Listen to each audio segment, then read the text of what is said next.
এবার Iran Israel পাল্টাপাল্টি হামলার মাঝেই ইরানের 3 পরমাণু স্থাপনায় যুক্তরাষ্ট্রের ভয়াবহ হামলা।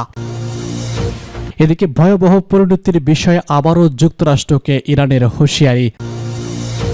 আরও থাকছে ইসরায়েলি হামলায় পারমাণবিক ঝুঁকি মোকাবেলায় প্রস্তুতি নিচ্ছে ইরান। আরেকটি সাইকোস ব্যবস্থা মানবে না পশ্চিমাদের এরদোগানের হুঁশিয়ারি। সর্বশেষ জানিয়ে দেব ইরানে মার্কিন হামলার পর আতঙ্কে নিউ ইয়র্ক, কড়া নিরাপত্তা জারি। ইরানের 3 পরমাণু স্থাপনায় যুক্তরাষ্ট্রের হামলা। ইরানের পরমাণু স্থাপনায় হামলা চালিয়েছে যুক্তরাষ্ট্র। দেশটি জানিয়েছে ইরানের 3টি পরমাণু স্থাপনায় হামলা চালানো হয়েছে। রোববার বিবিসির এক প্রতিবেদনে এসব তথ্য জানানো হয়েছে।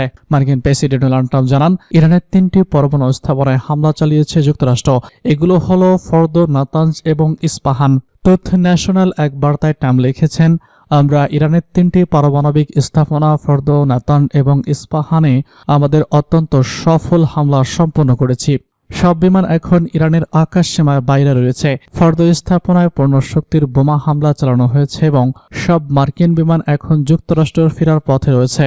ট্রাম্প লিখেছেন, আমরা ফর্দোতে মূলত লক্ষ্যবস্তুতে সম্পূর্ণ পরিমাণ বোমা ফেলে সফলভাবে হামলা সম্পন্ন করেছি। সব বিমান নিরাপদে দেশের পথে। আমরা মহান আমেরিকান যোদ্ধাদের অভিনন্দন। পৃথিবীতে আর কোনো সেনাবাহিনী নেই যারা এই কাজ করতে পারত। এখনই শান্তির সময় এ বিষয়ে মনোযোগ দেওয়ার জন্য ধন্যবাদ। এর আগে ইরানের পররাষ্ট্রমন্ত্রী আব্বাস বাঘারছি যুক্তরাষ্ট্রকে ইসরায়েলি শাসকের আগ্রাসী যুদ্ধে জড়ানোর বিপজ্জনক পরিণতি সম্পর্কে সতর্ক করেন। তিনি বলেছেন, যুক্তরাষ্ট্র যদি ইরানের সঙ্গে এই যুদ্ধে সক্রিয়ভাবে জড়িয়ে পড়ে তবে তা সবার জন্য বিপজ্জনক হবে। ইউরোপীয় কূটনীতিকদের সঙ্গে জেনেভায় আলোচনার পর ইস্তাম্বুলে সাংবাদিকদের সঙ্গে আলাপ করে তিনি এসব মন্তব্য করেন। তিনি অ্যাসোসিয়েটেড প্রেসের এক প্রতিবেদনে এ তথ্য জানানো হয়েছে। কারাকসি বলেছেন, যুক্তরাষ্ট্র যদি এই যুদ্ধে সক্রিয়ভাবে অংশগ্রহণ নেয় তবে তা তাদের জন্য অপূরণীয় ক্ষতি বয়ে আনবে। এর আগে 18 জুন এক টেলিভিশন ভাষণে ইরানের সর্বোচ্চ নেতা আয়াতুল্লাহ সায়েদ খামেনি যুক্তরাষ্ট্রকে হুঁশিয়ারি দিয়ে বলেন, ইরানের বিরুদ্ধে সামরিক পদক্ষেপ নিলে আমেরিকা অপূরণীয় ক্ষতির মুখে পড়বে। ভয়াবহ পরিণতির বিষয়ে আবারও যুক্তরাষ্ট্রকে ইরানের হুঁশিয়ারি। ইরানের পররাষ্ট্রমন্ত্রী আব্বাস বাঘারচি শনিবার সতর্ক করে বলেছেন, ইরানের চলমান হামলায় যুক্তরাষ্ট্রের যে কোনো ধরনের জড়িত থাকার ফল খুব বিপজ্জনক হবে। এই হুঁশিয়ারি এমন সময় এলো যখন মার্কিন প্রেসিডেন্ট ডোনাল্ড ট্রাম্প তেহরানকে তার পারমাণবিক কর্মসূচি নিয়ে একটি কূটনৈতিক চুক্তিতে পৌঁছানোর জন্য 2 সপ্তাহের সময়সীমা দিয়েছিলেন। অন্যথায় ইরানের পারমাণবিক স্থাপনায় মার্কিন সামরিক হামলার ঝুঁকির কথা জানিয়েছে ট্রাম্প। এদিকে ইসরায়েলের সামরিক বাহিনী শনিবার জানিয়েছে, তারা রাতে একটি ইরানি হাইপারসনিক গবেষণা কেন্দ্র হামলা চালিয়েছে। এতে 3 সিনিয়র ইরানি কমান্ডার নিহত হয়েছে। বাঘারচি ইস্তাম্বুলে ইসলামী সহযোগিতা সংস্থা ওআইসির এক বৈঠকে বলেছেন, প্রথম দিন থেকেই যুক্তরাষ্ট্র এই আগ্রাসনে জড়িত। ইসরায়েলি বিমান হামলা ইরানের সামরিক স্থাপনা লক্ষ্য এবং এর পারমাণবিক কর্মসূচি ভেঙে দেওয়ার লক্ষ্যে কাজ করেছিল, যা এখন 9 দিনে চলা একটি পূর্ণাঙ্গ মাল্টিপারপাস পাল্টাপাল্টি ক্ষেপণাস্ত্র হামলার রূপ নিয়েছে। এই প্রেক্ষাপটে ওআইসির এই জরুরি বৈঠক অনুষ্ঠিত হচ্ছে। ট্রাম্প ইসরায়েলকে সমর্থন জানিয়েছেন, তবে এখন মার্কিন মিত্রদের পক্ষে সামরিক হস্তক্ষেপ করবেন কিনা তা চূড়ান্ত করেননি।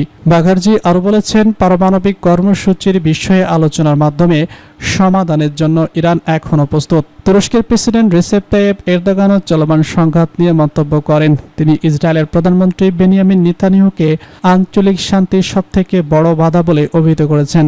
এরদোগান ওআইসি সম্মেলনে বলেছেন, নেতানিয়াহুর জায়নবাদী উচ্চ আকাঙ্ক্ষার জন্য কোনো উদ্দেশ্য নেই আমাদের অঞ্চলে এবং সমগ্র বিশ্বকে একটি বড় বিপর্যয়ের দিকে ঠেলে দেওয়া ছাড়া। ইসরায়েলি হামলায় পারমাণবিক ঝুঁকি মোকাবেলায় প্রস্তুতি নিচ্ছে ইরান। পারমাণবিক স্থাপনাগুলোতে ইসরায়েলি চলমান হামলায় তেজস্ক্রিয়তা ছড়িয়ে পড়তে পারে এমন আশঙ্কায় তা মোকাবেলায় প্রস্তুতি নিচ্ছে ইরান। দেশটির উপ প্রতিরক্ষামন্ত্রী আলী সাফিয়ান জানিয়েছেন, এই ধরনের পরিস্থিতি সামাল দিতে ইতিমধ্যেই প্রস্তুতি শুরু হয়েছে। তিনি বলেন, এখনও পর্যন্ত ইসরায়েল অপ্রচলিত অস্ত্র পারমাণবিক ব্যবহার করেছে এমন কোনো তথ্য আমাদের হাতে নেই। তবে যদি পারমাণবিক ভিক্টরগুলো লক্ষ্যবস্তু হয় তাহলে যে কোনো ধরনের তেজস্ক্রিয় মোকাবেলা করতে প্রস্তুত। আশা করছি পরিস্থিতি সে পর্যন্ত গড়াবে না। জাফারিয়ান আরও জানান, এখন পর্যন্ত 3টি হাসপাতালে হামলার শিকার হয়েছে, যার মধ্যে কিরামান শাহ হাসপাতাল সম্পূর্ণভাবে খালি করে ফেলা হয়েছে। তিনি বলেন, ইসরায়েলের একটি অবসরকি হামলার লক্ষ্য ছিল বেসামরিক স্থাপনায়। আন্তর্জাতিক সংস্থাগুলো, বিশেষ করে বিশ্ব স্বাস্থ্য সংস্থা এবং আন্তর্জাতিক রেড ক্রসকে আহ্বান জানায় তারা যেন ইসরায়েলকে বেসামরিক জনগণকে লক্ষ্যবস্তু বানানো থেকে বিরত রাখার জন্য চাপ প্রয়োগ করে। তবে গাজায় 1.5 বছর ধরে তাদের সক্রিয়তা দেখে তাদের কাছে থেকে তাদের খুব বেশি প্রত্যাশাও নেই। উপপ্রতিরক্ষামন্ত্রী জানান, ইসরায়েলি আগ্রাসনের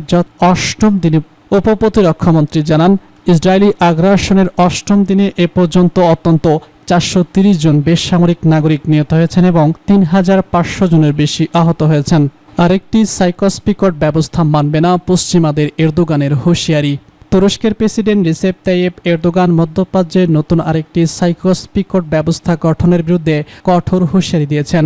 ইসরায়েলের আগ্রাসন এবং আঞ্চলিক অস্থিতিশীলতার বিরুদ্ধে প্রতিরোধ গড়তে ইসলামী দেশগুলোর মধ্যে আরও দৃঢ় ঐক্যের আহ্বান জানিয়েছেন তিনি। উল্লেখ্য, সাইকোস্পিকট চুক্তি ছিল 1916 সালে প্রথম বিশ্বের যুদ্ধের সময় ব্রিটেন এবং ফ্রান্সের মধ্যে একটি গোপন চুক্তি। এর উদ্দেশ্য ছিল অটোম্যান সাম্রাজ্যের পতনের পর মধ্যপ্রাচ্যের অঞ্চলগুলোতে বিভিন্ন ও ফরাসি প্রভাবশালী ভাগ করে নেওয়া। এই চুক্তি মধ্যপ্রাচ্যের বর্তমান অনেক সীমানার উভয় ভিত্তি স্থাপন করে, যাকে বিভিন্ন আরব দেশ দ্বারা ঐতিহাসিক হস্তান্তরের প্রতীকী হিসেবে দেখা হয়। ইস্তাম্বুলে ইসলামী প্রতিযোগিতা সংস্থার পররাষ্ট্রমন্ত্রীদের 51তম অধিবেশনে ভাষণ দিতে গিয়ে এরদোগান বলেন, আমাদের অঞ্চলে রক্ত দিয়ে সীমান্ত টেনে নতুন সাইকোস্পিকট ব্যবস্থা গ্রহণের অনুমতি আমরা দেব না। গাজার মানবিক পরিস্থিতিকে নাৎসি কনস্ট্রাকশন ক্যাম্পেইনের চেয়েও ভয়াবহ বলে আখ্যা দিয়েছেন তিনি। গাজার 20 লাখ ভাই বোন গত 21 মাস ধরে এই ভয়াবহ অবস্থার দিকে থাকার লড়াই চালিয়ে যাচ্ছেন। চলমান সংকটের মধ্যে ইরানি জনগণের শক্তি ও রাষ্ট্রীয় অভিজ্ঞতার উপর আস্থা প্রকাশ করে এরদোগান বলেন, আমাদের কোনো সন্দেহ নেই, ইরানি জনগণ ঐক্য এবং শক্তিশালী রাষ্ট্র কাঠামোর মাধ্যমে এই কঠিন সময় কাটিয়ে উঠবে ইনশাআল্লাহ।